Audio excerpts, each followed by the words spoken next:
En el momento en que ocurrieron los hechos de Malvinas, en el año 82, yo era teniente de navío de la Armada Argentina, teniente de navío de comando, y me encontraba embarcado en el destructor Piedrabuena. Eran buques antiguos, estaban totalmente operativos y sobre todo teníamos mucha experiencia en su conducción y manejo, ¿no? En operaciones, en todo tipo de operaciones. ¿Qué edad tenías?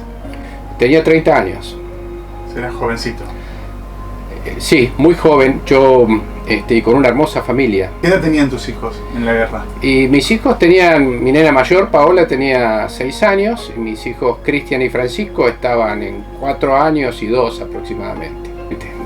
No tenían conciencia de lo que estaba pasando, simplemente sabían que su papá se había tenido que ir, que el tiempo que iba a durar su navegación no estaba dimensionado, no podían determinarlo, pero que bueno, para ellos era una navegación normal, porque yo era marino y yo navegaba mucho, ¿no? ¿Cuándo salen de Puerto Belgrano? ¿Ustedes sabían ya que iban a la guerra? Sí. En mi caso sí, cuando sucedió la Operación Rosario, que fue la toma de las Malvinas el 2 de abril, los buques que participaron de esa operación no sabían a dónde iban. Pensaron que era un ejercicio, pero en este caso sí. Ya en el mes de mayo, cuando zarpamos nosotros, mejor dicho, 15 de abril aproximadamente, ya sabíamos a dónde íbamos y cuál era nuestra misión. ¿Y cuál era la misión? Bueno, la misión era básicamente, la flota de mar estaba dividida en 2 partes. Al norte de las Islas Malvinas estaba el portaaviones con sus destructores escoltas, Santísima Trinidad y Hércules, y el grupo de corbetas, Granville, Guerrico, y nosotros teníamos que estar al sur de Malvinas. El objetivo básicamente era la distracción, mantener a las fuerzas inglesas separadas y no permitirles que trabajaran juntas, porque ellas tenían un gran poderío aeronaval. Poderío muy grande. Muy grande, digámoslo así. Ellos tenían una tecnología muy superior a la nuestra, sus buques eran mucho más modernos, y además era una armada que tenía a sus hombres muy bien entrenados, realmente hombres que cumplieron cabalmente con su deber, como nosotros lo esperábamos y como nosotros lo hicimos. Pero era una gente acostumbrada a la guerra, para ellos era un trabajo. Sí, yo no sé, porque yo creo que nadie se puede acostumbrar a la guerra. Los hombres allí se ponen a prueba. Nosotros siempre me preguntan si sentimos miedo. Que el miedo no, porque el miedo paraliza. Y a nosotros, a los militares, nos preparan para justamente controlarnos, para evitar caer en la trampa del miedo. Y eso se hace a través de adiestramientos que simulan en todo momento las condiciones de un combate real. Pero la realidad es que no lo es. Entonces es allí donde uno se pone a prueba, ¿no? Cuáles son sus pensamientos, qué siente, cómo se prepara, qué es lo que espera, cómo será la muerte. ¿Creíste que se podía ganar la guerra? A ver, nosotros salimos pensando que iba a ser muy complicado, pero también pensábamos que nos iba a ir peor de lo que nos fue. Estábamos convencidos. Nosotros tenemos, cuando hablo de nosotros, hablo de los militares. Nos inculcan de chiquitos, desde que entramos, yo entré a los 17 años en la Escuela Naval, el sentimiento de patria en lo más profundo del corazón. Así que tenemos un motivo para ofrecer la vida. No es fácil convencer a un soldado de que cuando yo le dé la orden se lance sobre una ametralladora enemiga. Eso ocurre solamente cuando es un militar, está adiestrado y está mentalmente convencido de que él debe dar su vida por la patria. No como un loco, sino en forma medida, pero si las operaciones lo requieren, así va a suceder. Vengo de una familia naval. Mi papá era marino, era submarinista, y mi único hermano es también marino y es vicealmirante retirado en este momento. Así que digamos que además no solamente tenía el sentido patriótico, sino tenía el sentido de familia. La Armada es una familia. Todos nosotros nos conocemos. Muchos de mis compañeros de promoción eran hijos de marinos que habíamos estudiado en la primaria juntos, allí cuando éramos niños en la base naval de Puerto Belgrano. Así que digamos, ese sentimiento nos permite tener una unidad y una necesidad de estar juntos y acompañarnos. Una gran familia, dijiste. Es una gran familia. Nosotros le llamamos la familia naval.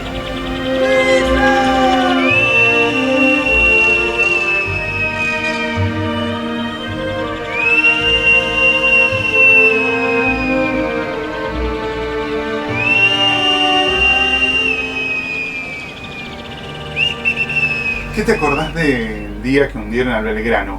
¿Cómo les llega a ustedes la noticia del barco hermano que estaba al lado? Habíamos pasado una noche muy difícil. El día anterior se nos había dado la orden de atacar a la fuerza inglesa. Estaba compuesta por el portaaviones Invencible y 4 destructores escoltas. El día anterior cubrimos crucero de combate, estuvimos casi 12 horas cubriendo crucero de combate, preparados con la bandera de guerra izada, esa que está en un cofre, que tiene hilos de oro y que siempre la veíamos en un cofre. Bueno, se hizo en combate, para combate. La orden, no me olvido más, cuando leí la orden que había llegado a través de un despacho, de un radiograma, de un mensaje naval, decía, penetrar zona de exclusión para materializar amenaza. Punto. Informar. La idea era que nos aproximáramos a la TAC inglesa, la que se encontraba al sur de las Malvinas, que estaba allí por nosotros, de tal manera de permitir distraer el ataque que iba a ser el grupo de tareas que se encontraba al norte del Malvinas, con el portaaviones 25 de mayo como nave insignia. La idea era no permitir que los ingleses sumaran sus esfuerzos, sino mantenerlos divididos. Y bueno, y allí fuimos. Ocurre que cuando estábamos a unos 80, 90 millas náuticas de los ingleses, esos son 160 kilómetros más o menos, en aquel momento se dio la orden de detener las operaciones y regresar hacia la isla de los Estados. Y ahí sí lo hicimos los buques. Por supuesto, eso fue un momento, nos distendimos mucho, porque cuando uno va al combate, es ahí donde tiene que florecer todos sus años de adiestramiento y toda su templanza, porque crece muchísimo la incertidumbre, la ansiedad llega a sus niveles más altos, la adrenalina está presente en el cuerpo, porque bueno, es el momento de que bueno, va a ocurrir lo que todos no queríamos que ocurriese. Pero bueno, para eso nos habíamos preparado durante tantos años, ¿no? Volvíamos justamente con proa al sur, salimos de la zona de exclusión, y estábamos cubriendo crucero de guerra, como siempre. Del lado de Malvinas estaba el destructor Bouchard, del lado de Isla de los Estados estaba el crucero Belgrano, y adelante a proa estábamos nosotros, aproximadamente unas 4.000, 5.000 yardas, esos son 5.000 metros, 5 kilómetros por decirlo de alguna manera, ¿no? En el mar esas distancias son pequeñas, son muy pequeñas. Pensemos que el crucero, un buque de 140 metros, de eslora, ¿no? Así que 10.000 toneladas. Yo, para dar una idea, 1.200 hombres de dotación. Son datos aproximados porque en este momento no los recuerdo exactamente, pero... y bueno, yo estaba entregando la guardia, entrego la guardia sin novedad, y cuando me retiro de la guardia, ocurrió un hecho muy interesante. El oficial de guardia decidió por sí mismo, y que había tomado, volver al punto inicial, el más cercano al crucero. Para esto hizo una maniobra bastante interesante, porque cayó con todo timón, como dando un círculo. En ese momento se producía el ataque. En ese momento sin saberlo nosotros, no habíamos detectado al submarino Conqueror, no teníamos ni idea que estaba allí, y se produce el ataque. El ataque, el Conqueror lo hace con torpedos de corrida recta, torpedos fabricados durante la Segunda Guerra Mundial. Lo hace a muy corta distancia, 1000 yardas, no quería equivocarse. Y bueno, y en ese momento se produce el ataque. ¿Qué sentimos nosotros? Nada, absolutamente nada. No escuchamos nada, ni un solo ruido. Sí, el destructor Bullard, que era el más lejano, dice que había recibido un torpedo, que había sido impactado por un torpedo.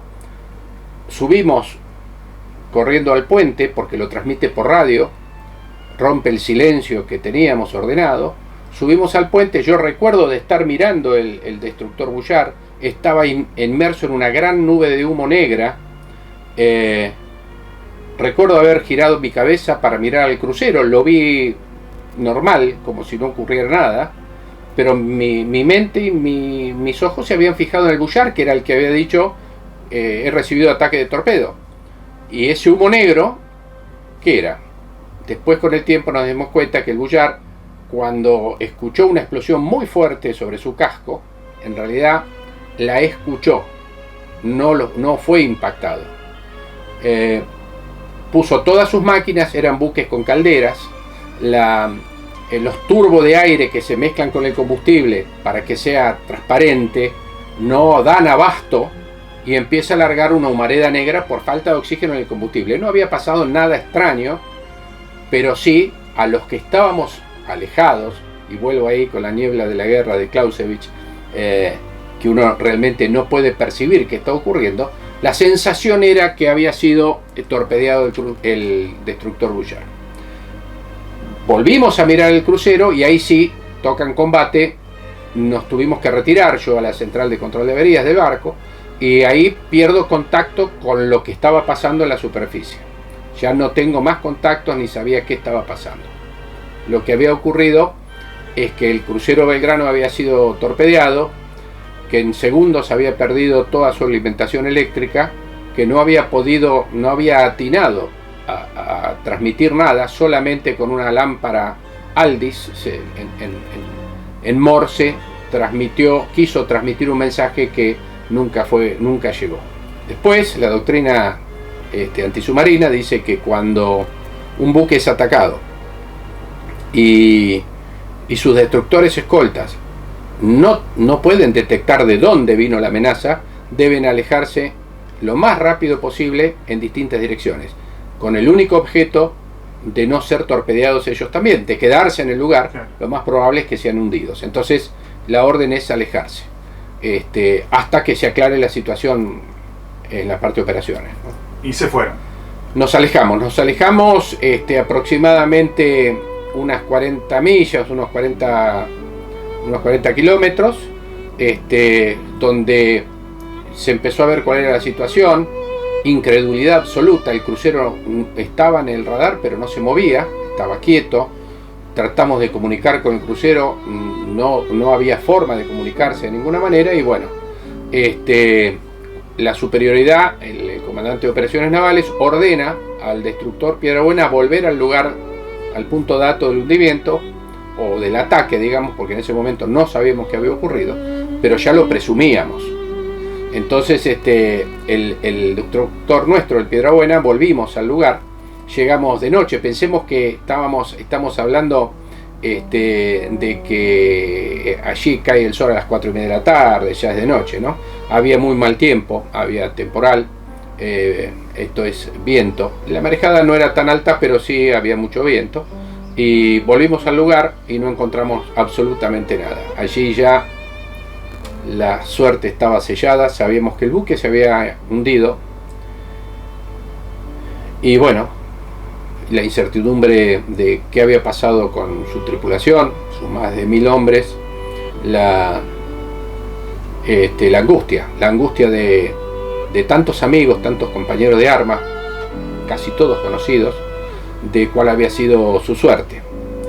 Y allí empezamos lo que se llama la búsqueda, que ese es un círculo que se hace buscando a partir del punto donde fuimos atacados. Pensemos que en aquel momento... Como una espiral. Sí, exactamente, que se va agrandando buscando restos porque normalmente cuando un buque se hunde quedan muchos restos flotando, y las más de 50 balsas que tenía el crucero Belgrano, ¿no? Bueno, esa noche no encontramos absolutamente nada, navegábamos a muy baja velocidad, con toda la dotación encubierta, tratando de escuchar. Al poco tiempo se incorpora el destructor Bouchard a la búsqueda, y ya había sido, todos los buques que estaban próximos o a alguna distancia razonable del lugar de la búsqueda son destacados inmediatamente al lugar del hundimiento para hacer la búsqueda de superficie. Ya era desesperada porque habían transcurrido, pensemos que el ataque fue un poco después de las 16 horas y ya estábamos amaneciendo y aún no teníamos noticias. Así que las primeras horas de luz trae la tranquilidad de que se incorpora un avión Neptune de la aviación naval. Es muy importante la aviación naval en estos casos porque tiene un campo de búsqueda mucho más amplio que el del destructor. Claro, que ven de arriba. Claro, nosotros justamente un destructor puede ver 15 kilómetros, 15, 16 kilómetros más o menos, porque ya después interviene la curvatura de la Tierra y uno no puede ver.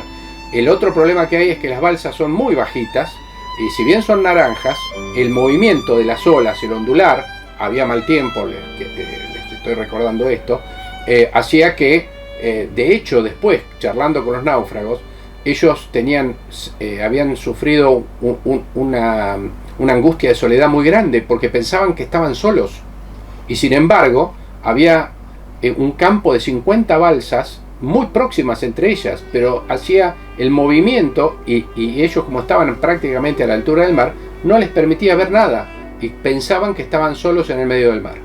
Así que dense una idea el cuadro que estábamos viviendo: no tener noticias, casi 1200 hombres, la angustia era muy grande. Gracias a Dios, a media mañana, cerca de las 10 aproximadamente, el avión Neptune de la aviación naval encuentra el campo de balsas. La alegría fue como un estallido, algo que estaba reprimido en nuestros corazones, esa angustia, lágrimas de alegría, ¿no? Y eso que los marinos somos duros, no estamos acostumbrados a esto. Pero bueno, ya nos dirigimos directamente a donde estaba el campo de balsas, y bueno, allí mágicamente apareció entre nuestros incrédulos ojos más de 50 balsas desparramadas en un diámetro de unos 4 kilómetros más o menos. Pero bueno, allí las vimos, y empezó lo más dramático: la búsqueda, el rescate, sin lastimar a los que estaban dentro de las balsas. Los buques empezamos a acercarnos a cada una de las balsas muy lentamente, porque el buque al lado de una balsa es algo con unas dimensiones increíbles. La balsa no tiene comando. No tiene ningún tipo de comando, va simplemente a la deriva, así que nos acercábamos muy lentamente. Esto, ¿por qué aclaro de lentamente? Porque llevó mucho tiempo la recuperación, prácticamente 2 días.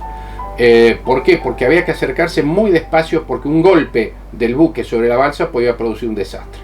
Entonces, bueno, nos acercábamos, la tomábamos con grampines, la enganchábamos a la balsa, y allí con una escala de gato, que es una escala con escalones de madera y sogas, íbamos levantando a los que estaban dentro de las balsas. Uno por uno.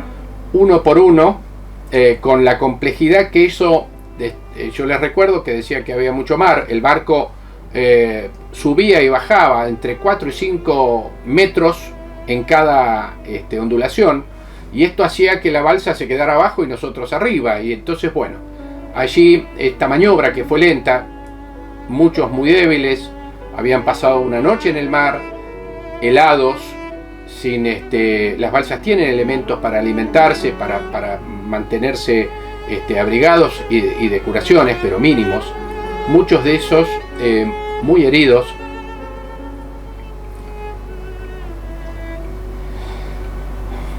y algunos fallecidos. Así que por supuesto que recuperamos sus cuerpos Discúlpenme. Por supuesto que recuperamos sus cuerpos, que eran muy valiosos para nosotros, llevarlos de regreso a su patria.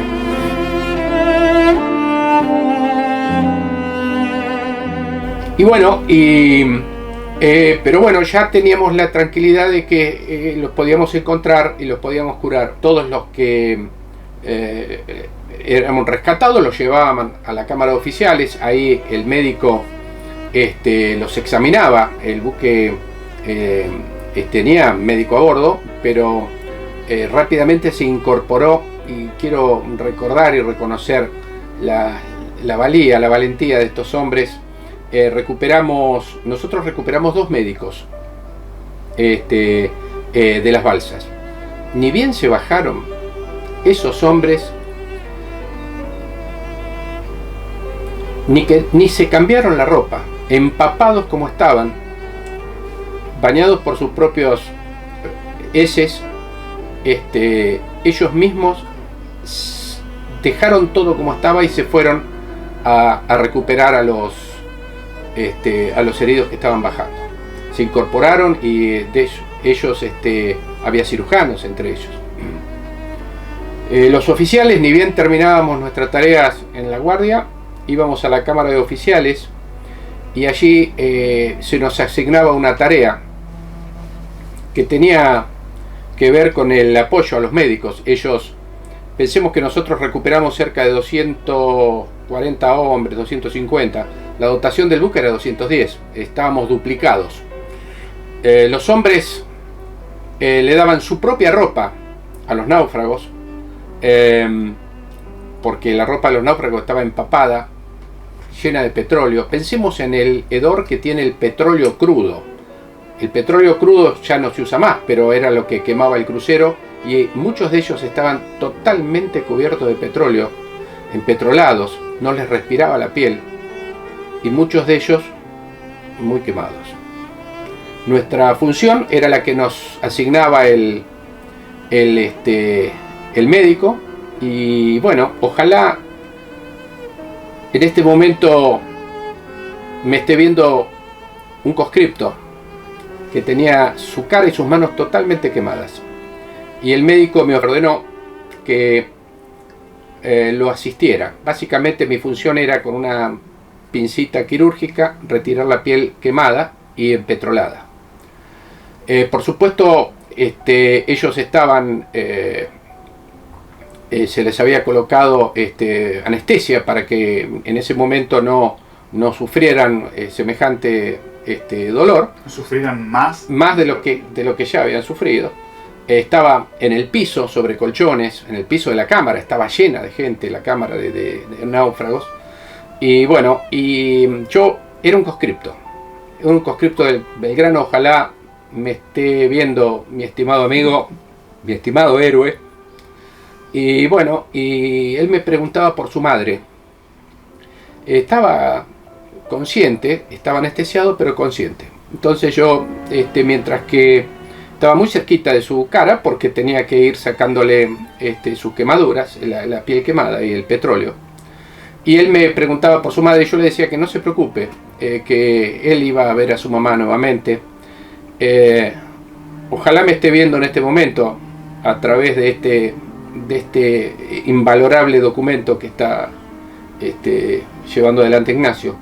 ¿Y por qué? Porque él, después de la guerra, muchos años después, me buscó y me encontró en el edificio Libertad, y nos dimos un abrazo. Yo no me acordaba de él, pero él sí se acordaba de mí, y el diálogo que habíamos tenido, ¿no? Bueno, esta es la parte más dramática de la guerra, la parte donde uno salen sus sentimientos a flor de piel. Bueno, íbamos recuperando gente. La mayor cantidad de gente que recuperábamos eran amigos, conocidos, nos habíamos visto o habíamos compartido un barco en otro momento, en otra dotación. Allí salían oficiales que habíamos conocido en la escuela naval. Había con cada balsa era como si abriéramos una caja de sorpresas, porque esperábamos encontrar a la persona que uno recordaba, a los propios compañeros. En una de las balsas, recuerdo, rescatamos al teniente de navío García, pero esa la dejo para el final, porque es el final. El actual almirante González Loncien baja de la balsa, nos abrazamos y ahí sí le pregunté por el hijo de un compañero de mi papá. Mi papá, el guardiamarina Torlaski. Lamentablemente él no sabía, no lo había visto nunca, no lo había visto en ningún momento.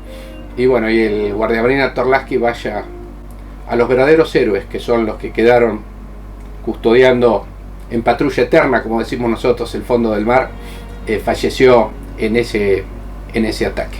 Un chico que vos lo habías visto. Lo había visto en el barrio, lo había visto en la cancha de tenis, lo había visto en nuestros juegos en el colegio. Muchos suboficiales que iban a buscar sus propios hijos, que hoy los estábamos sacando del mar, nos habíamos encontrado en la puerta del colegio con ellos, mientras que todos esperábamos para retirar a nuestros hijos. Es decir, este conjunto de gente hacía todo mucho más sensible, mucho más emotivo, sobre todo, ¿no? Recuerdo, y este es un último detalle, yo estaba en el puente de guardia, ya era el día siguiente, el segundo día, serían las 10 de la mañana, 11, estaba el comandante en el puente, digo, señor, me parece que ya no quedan balsas sin verificar. Y el almirante Enrique Germán Martínez, que en aquel momento era teniente de navío como yo, nada más que yo era muy joven y él estaba en el tercer o cuarto año, dice, vamos a mirar aquella balsa que está allá, porque esa, no sé, no la veo. Era minutos antes de terminar la recuperación de las balsas. Nos acercamos y se abre la cortina de la balsa y se asoma un compañero mío de promoción, íntimo amigo mío, el teniente García, jefe de navegación del crucero General Belgrano, quien había abandonado el buque con una bolsa, con todos los elementos como para situarse en el mar, las cartas de navegación. Él había cumplido con su misión como jefe de navegación del buque y estaba allí en su balsa con la bolsa. No me olvido más la alegría que sentí al verlo, mi querido Mike, como le decíamos nosotros, asomarse en esa. Y él estaba entero, impecable, con la fuerza que siempre lo acompañó toda su vida y toda su carrera. Bueno, me dio la bolsa y gracias a eso pudimos recuperar la última carta del crucero General Belgrano, que llegó por supuesto al Museo Naval, y allí está, en la Casa Amarilla, ahí atrás de la cancha de Boca. Una gran admiración por los verdaderos héroes de guerra, que son los que murieron en el aire, en la tierra y en el mar. Una enseñanza muy grande que siempre tengo temor de perder, y es acostumbrarme a haber estado en la guerra, a que los días sean siempre iguales y normales, porque no lo son, no deberían serlo. Un profundo orgullo de haber servido a la patria y poder haber devuelto a mi país todo lo que me dio en formación y educación, y no haber fallado, porque hoy, a 40 años de la guerra, nos vamos enterando de que nuestros ocasionales enemigos, y lo digo así porque el enemigo fue siempre con honor, gente que demostró tener honor, tener mucho coraje y ser excelentes profesionales. Hoy nos vamos enterando que ellos no la pasaron nada bien y estuvieron muy cerca de perder la batalla por las Islas Malvinas. Dios sabrá por qué fue así, pero fue así. Y estoy muy orgulloso de haber estado entre ese grupo de hombres que participó en esta batalla.